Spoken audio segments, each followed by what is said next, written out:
Happy Holy सर्वांना. होळीच्या खूप खूप शुभेच्छा. तर पुरणाचा सगळा स्वयंपाक वगैरे झाला. तर मी इकडं काल अर्धा किलो खवा आणून ठेवलेला होता. तर छान जामून बनवायला घेतले. होळी स्पेशल मस्त जामून आणि मटरी पण बनवली मी मेथीची.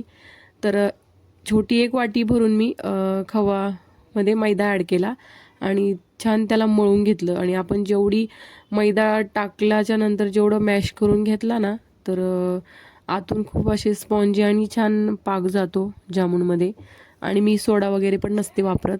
तर बघू शकता त्याला मी अगोदर मैदा टाकल्यावर खूप असं हाताने म्हणजे आपण कणिक कशी मळतो तसं नाही, पण असं मॅश करून घेतलं एकाच हाताने.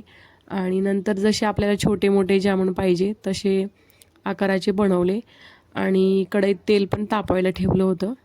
तर तेल तापलं आहे आता. तर एक एक टाकून घेतले. तर खूप छान झालेत गुलाबजामुन आणि मध्येपर्यंत पाक जातो. आणि हे पण नाही होत म्हणजे फुटत वगैरे पण नाही तर. आणि विकतचा खवा असल्यामुळं मैदा थोडाच वापरला. जर का घरचा खवा असला ना, तर आपण मैदा ॲड करू शकतो 2 वाट्या तरी अर्धा किलोमध्ये छोट्या आकाराच्या. तर ह्यात कसं विकतचा एवढा काही प्युअर तर नसतो खवा, म्हणून मैदा जर ॲड केला तर एवढे जामून म्हणजे छान नाही लागत.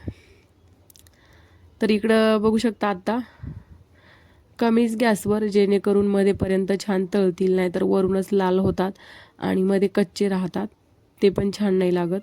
तर कमी गॅसवर, कमी जास्त गॅसवर कलर बदलेपर्यंत छान हे करून घेतले, तळून घेतले.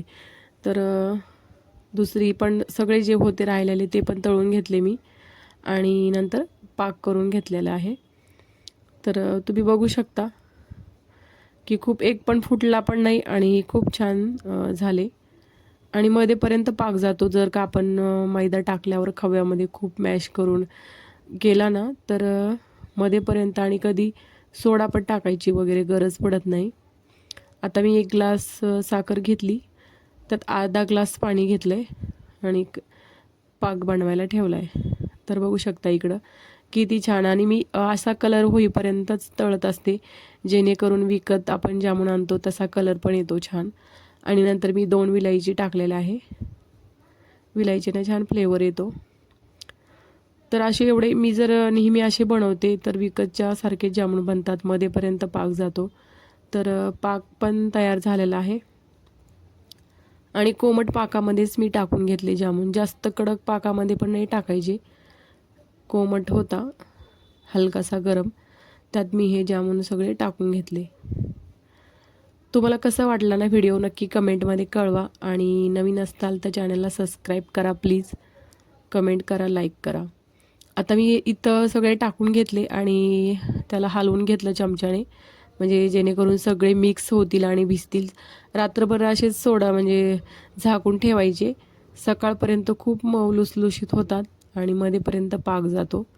जर का आपण थंड पाकामध्ये टाकले ना, तर पाक एवढा मध्ये नाही जात. तर मी नेहमी म्हणजे मी तरी बनवते असेच की कोमट पाक असला की जामून टाकत असते त्याच्यामध्ये.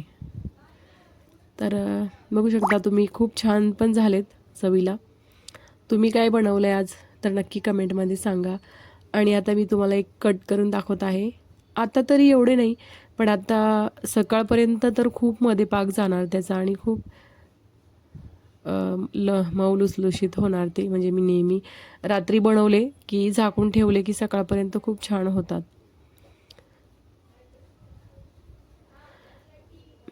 मी आज मेथीची मटरी पण बनवलेली. परत एकदा सर्वांना होळीच्या खूप खूप शुभेच्छा. व्हिडिओ बघितला थँक्यू सर्वांनी.